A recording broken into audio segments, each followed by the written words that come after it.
बहुत समय पहले एक शक्तिशाली और सुंदर पक्षी गरुड़ था, जो भगवान विष्णु का वाहन बना। गरुड़ की माँ का नाम विनता था और वह एक बहुत ही धर्मपरायण और दयालु महिला थी। लेकिन उसकी बहन कद्रू, जो नागों की माँ थी, ने एक चाल चली और विनता को दासी बना लिया। विनता को दासी बनाने का कारण एक शर्त थी। एक बार कद्रू और विनता ने एक शर्त लगाई थी कि सूर्यदेव के घोड़े सफेद हैं या काले।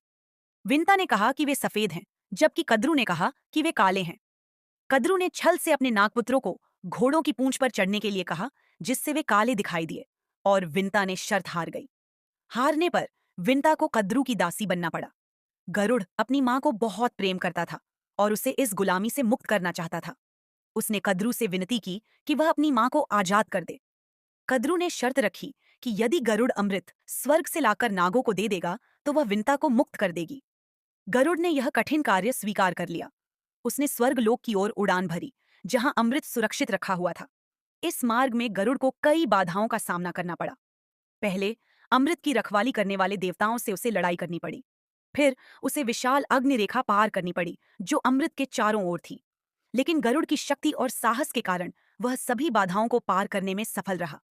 जब गरुड़ अमृत लेकर आया तो उसने एक चाल चली।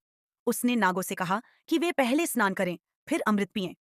जब नाग स्नान करने गए, तब गरुड़ ने अमृत को भगवान इंद्र को वापस दे दिया, क्योंकि वह नागों को अमर नहीं करना चाहता था। नाग वापस आने के बाद अमृत को वहां नहीं पाकर निराश हो गए, लेकिन गरुड़ ने अपना वादा निभाया और उसकी मां विनता को आजाद करवा लिया।